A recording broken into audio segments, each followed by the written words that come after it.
Humarap sa korte si Pastor Apollo Quiboloy para sa pagdinig sa kanyang petisyon na makapagpiyansa. Kaugnay po ito sa non-bailable na kaso na qualified human trafficking. Saksi, si Oscar Oida. Pasado 3:30 na ng hapon nang lumabas ng Pasig Regional Trial Court si Pastor Apollo Quiboloy matapos ang maghapong pagdinig sa inihain nilang petisyon para makapagpiyansa para sa kasong qualified human trafficking.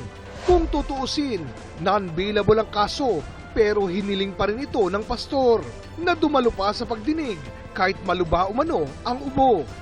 At around 10 o'clock in the evening last night, I was about to file a motion that he be excused from personally appearing today. Pumunta talaga siya dito sa korte para ipakita na wala siyang kasalanan.